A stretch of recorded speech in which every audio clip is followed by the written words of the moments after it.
Hello everyone and welcome back to my channel. आज का vlog है एक इमरजेंसी सिचुएशन से बाहर हम किस तरह से निकले इसके बारे में।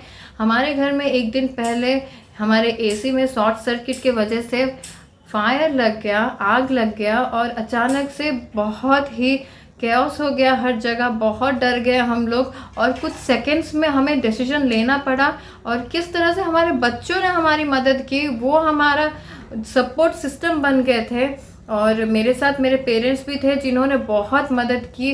और उन लोगों के बगैर तो हम लोग बिल्कुल भी सेव नहीं हो सकते थे। मतलब सिर्फ घर या बच्चों को, इन दोनों में से मैं किसी एक को ही सेव कर पाती।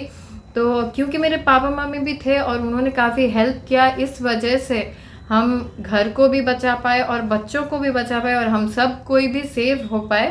तो जैसे कि आप देख सकते हैं पीछे जो एसी है किस तरह से जल गया है, बहुत बुरी तरह से जल गया था। और जैसे ही आग लगा ना, हमारे बच्चे, हमारे जो ऑपोजिट में जो लोग रह रहे हैं वो लोग भी फ़िलहाल अभी they are out of station, वो दिल्ली जा चुके हैं। और हम हेल्प के लिए चिल्ला तो रहे थे, किसी को सुनाई भी नहीं दे रहा था। और बच्चे तुरंत भाग के नीचे वाले फ्लोर में गए। दे केप्ट कॉलिंग एवरीवन, उन्होंने सबका डोर नॉक किया और बुलाया, excuse me please help us, we need help, our house is under fire, we need fire fighter। इस तरह से वो चिल्लाने लगे तो सब कोई बाहर आए। पहले उनको लगा कि ये लोग मजाक कर रहे हैं, क्योंकि बच्चे तो हमेशा खेलते रहते हैं ना, तो उनको लगा कि ये मजाक है। बाद में जैसे उन लोगों ने शोर सुना तो तुरंत वो गैदर हुए, only because of our kids, because of their presence. क्योंकि बच्चों का जो प्रेजेंस ऑफ माइंड उस समय इतना अच्छे से काम किया जो हम भी नहीं कर पा रहे थे, वो खुद जाके करके दिखाए। मेरे दोनों बच्चे, उनका प्रेजेंस ऑफ माइंड, उनका क्लैरिटी ऑफ स्पीच और उनका स्पॉन्टेनिटी, उस समय उन्होंने लोगों को गैदर किया। नीचे से वो लेके आए और उन लोगों को गैदर करके हमारे मदद के लिए वो लेके आए सारे नेबर्स को। तो इस बात के लिए उनको बहुत बड़ा अप्रिशिएशन भी चाहिए, क्योंकि वो 3 साल के ही बच्चे हैं और 3 साल 3.5 ईयर्स हैं। और 3.5 ईयर्स में उन्होंने इतना बड़ा काम करके दिखा, इतना बड़ा इमरजेंसी के सिचुएशन में जहां हम लोग को फायर देख के ना शिवरिंग हो रहा था, वो लोग बिल्कुल ना डरते हुए उन्होंने हेल्प के लिए, they pleaded for help, they asked for help from all the neighbours. जहाँ जहाँ वो जा सकते थे सबको बुला के जाके लेके आए। So look at the condition of the AC. देखिए एसी किस तरह से जल गया, बुरी तरह से जल गया था और बहुत बड़ा हादसा था ये। इस हादसे से हम बहुत नैरोली एस्केप हो चुके हैं और इस बात की खुशी है हमें, पर कितनी बुरी तरह से जल गया है एसी और ये पूरा घर भी जल सकता था।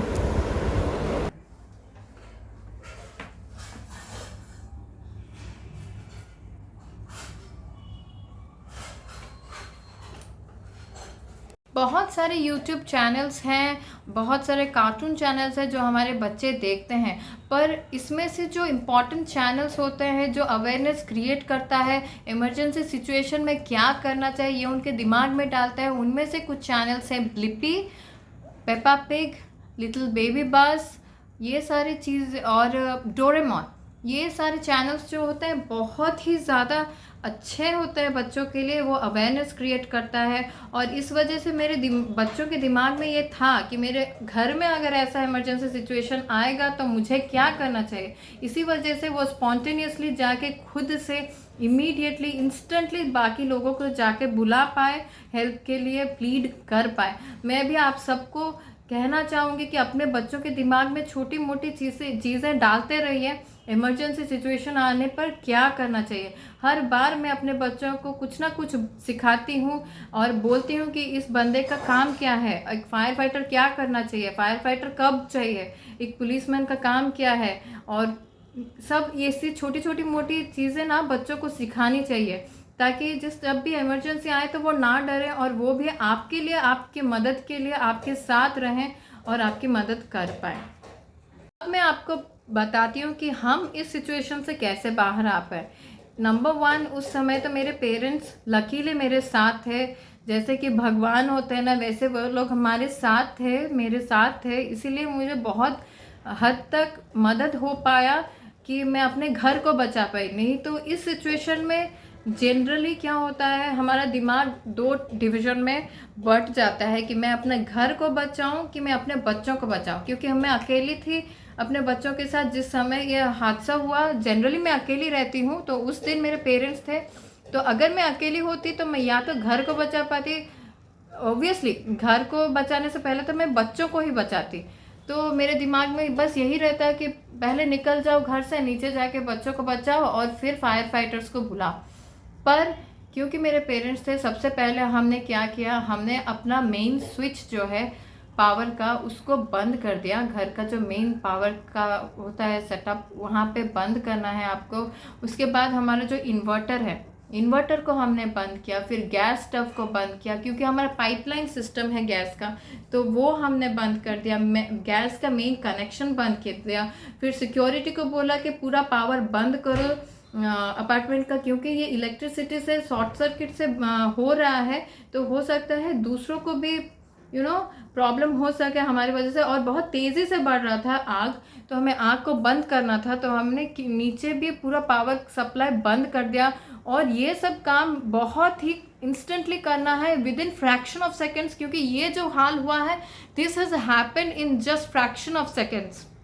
उसके बाद हमने जैसे ही पावर कट हो गया हर जगह से, उसके बाद हम बाथरूम गए, पानी भर के पानी डालना शुरू कर दिए। पानी डालना शुरू कर दिए, डाल ही रहे थे, पर फायर बहुत ज़्यादा तेज़ी से बढ़ रहा था। उसके बाद ये जो कर्टन है ना, वो एकदम से चिपक के है एसी के आसपास है, और ये ना सिल्क का मटेरियल है। तो मैंने क्या किया, ये कर्टन्स को ना जैसे ही देखा आग इस तरफ आ रहा है, और ये कर्टन ना हटाना काफ़ी मुश्किल टास्क है, ये बहुत मुश्किल है ये वाला हटाना यहाँ से। तो मैंने ना कर्टन्स को इस तरफ हटा दिया था ताकि जल्दी से आग ना लगे।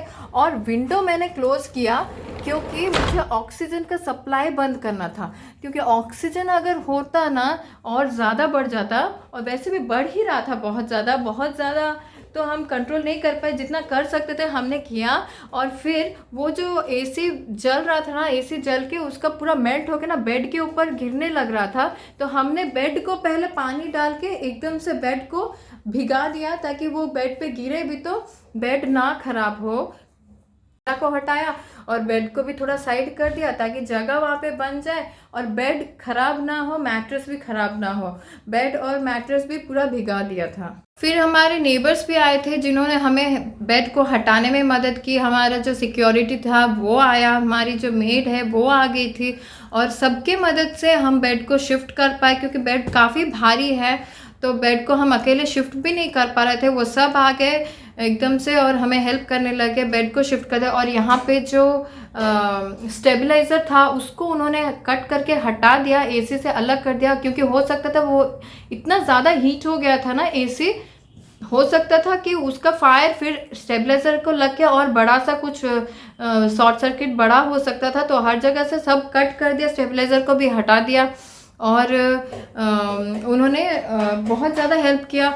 जो हमारे जो नेबर हैं, सिक्योरिटी है, हमारी मेड है, उन्होंने भी हमारी काफ़ी मदद की। इस तरह से हम इस सिचुएशन को कंट्रोल में ला पाए। और अभी मैं आप सबको बताना चाहती हूँ कि अगर ऐसा सिचुएशन को रोकना होगा तो पहले आपको क्या करना है, आपको क्या करना चाहिए कि ऐसा सिचुएशन को इंस्टेंटली आप फेस कर सकें। सबसे पहले तो आपके बाथरूम में आप पानी एटलीस्ट आधा बकेट पानी भर के रखें हर बाथरूम में। क्यों? क्योंकि जैसे ही हमारे यहाँ पे फायर लग रहा था और हमें फायर बुझाना था, बाथरूम में भी पानी बहुत स्लो से आ रहा था। क्योंकि हम अभी अपार्टमेंट्स में रहते हैं, तो ऐसा हो सकता है कि पानी ना हो, अचानक से मतलब ख़त्म हो गया होगा टैंक में पूरा ही पानी। तो हमें क्या करना है, हमें हमेशा इमरजेंसी के लिए हर चीज़ थोड़ा सा सेव करके रखना है। हर बाथरूम में थोड़ा बहुत पानी भर के ही रखना चाहिए, ताकि जैसे ही इमरजेंसी हो तो हम बकेट उठा के लाएं और फेंके एकदम हर जगह। और ऐसा ना, इलेक्ट्रिसिटी जैसे होता है ना, तो सबसे पहले हमें क्या करना है, हमें मेन जो स्विच है उसे बंद करना है। पूरा घर का पावर कट हो जाना चाहिए, उसी के बाद आपको वाटर फेंकना है, क्योंकि water is good conductor of electricity. तो ये चीज़ आपके दिमाग में हमेशा रहना चाहिए, है ना। तो इस तरह से आपको सबसे पहले तो एक वाटर हमेशा भर के रखना है। और एक चीज़ मैं आपको देखिए, कंप्रेसर के नीचे ना यहाँ पे पिजन ना नेस्ट बना के बैठी है। ये हमारा दूसरा वाला जो है, दूसरा एसी का कंप्रेसर है, दूसरे बेडरूम का। तो ऐसा जो सिचुएशन अगर आपके साथ भी हो रहा है तो अवॉइड करना ज़रूरी है। आप नेस्ट बनाने ही ना दें, क्योंकि शॉर्ट सर्किट इन लोगों की वजह से हो सकता है, क्योंकि ये लोग कुछ भी वायर तोड़ मोड़ जोड़ सकते हैं, जिसकी वजह से शॉर्ट सर्किट हो सकता है। ये है हमारा मेन स्विच जो हमने एकदम से यहाँ पे ऑन ऑफ लिखा है, हर स्विच को ऑफ कर दिया था हमने। है इन्वर्टर का बस स्विच बंद नहीं करना, आपको प्लग भी निकालना है, यहाँ से प्लग हटा के स्विच ऑफ करना, और यहाँ पे एक और प्लग रहेगा पीछे, इसको हटा के आपको यहाँ पे लगाना है। एक और चीज़, क्योंकि आजकल हम अकेले रह रहे हैं, न्यूक्लियर फैमिलीज़ में है, तो हमें अपने बच्चों को अवेयर करना हर चीज़ में बहुत ज़्यादा ज़रूरी है। तो आप भी अपने बच्चों को पहले से ही सतर्क बनाएं, उनका दिमाग थोड़ा सा ब्रॉड बनाएं और उनको ब्रेव बनाएं, ताकि वो डर के भाग ना जाए, वो आपकी मदद करे। क्योंकि आप अकेले रह रहे हैं तो आपका जो स्ट्रेंथ है, आपका जो बच्चा ही आपका स्ट्रेंथ बन सकता है। उस समय वो जितना हेल्प कर सकता है ना, दूसरा कोई भी नहीं कर सकता। हमारे साथ ये जो सिचुएशन इस समय हुआ, जिस समय हमारे ऑपोजिट में जो लोग हैं वो लोग भी आउट ऑफ स्टेशन हैं, वो लोग भी फ़िलहाल आउट ऑफ स्टेशन है, कोई अवेलेबल है नहीं। हमें नीचे फ्लोर तक जाना था बुलाने के लिए, हम तब तक जा भी नहीं सकते, क्योंकि अगर हम नीचे फ्लोर बुलाने जाते ना तो ये जो आग और भी ज़्यादा फैल के पूरा घर ही जल जाता। सिर्फ हमारा ही घर नहीं जलता, नीचे के फ्लोर में भी और ऊपर के फ्लोर में भी आग लगने का बहुत ज़्यादा चांसेस था, क्योंकि बहुत रैपिडली विगरसली फायर स्प्रेड हो रहा था। हमें उसको रोकना था, तो हम रोकने में लगे थे और हमारे बच्चे हमारी मदद करने में लगे थे, विच इज़ कंप्लीटली अप्रिशिएबल। और उनको तो इस चीज़ का ना एक्नॉलेज भी करना चाहिए कि ब्रेवरी का कुछ तो उन्हें मिलना ही चाहिए, मुझे ऐसा ही लगता है। तो इस वजह से मैं आप सबको भी कहूँगी कि आप भी अपने बच्चों को keep them informed about everything, aware about everything, and make them smart kids. एक और चीज़ मैं आप सबको बताना चाहूँगी कि हम तो बहुत सारी चीज़ें पढ़ते हैं, पर प्रैक्टिकली करते वक्त वो सब चीज़ें अलग होता है। तो जो भी बच्चा अगर मेरा ये व्लॉग देख रहा है, मैं उसको कहना चाहूँगी कि जो भी तुम पढ़ते हो ना, तो एनालाइज करना सीखो, कि उसे सोचो कि अगर ये मेरे साथ हुआ ऐसा तो मैं क्या करूँ, मैं उससे कैसे बचूँ। तो ये चीज़ें अपने दिमाग में अगर हम रखेंगे ना, तो इमरजेंसी सिचुएशन से बाहर निकलना बहुत आसान हो जाएगा। हमेशा ये चीज़ दिमाग में रखें कि आपको रूह को तो कोई भी तोड़ सकता है, पर आपको दिमाग को कोई छू भी नहीं सकता। तो अपना दिमाग बहुत ज़्यादा स्ट्रॉन्ग करो, अपना नॉलेज इतना जमा लो कि जब इमरजेंसी सिचुएशन आए तो उससे बाहर आ पाओ आराम से। That's all for today. Thank you for watching my vlog and stay safe. Bye bye.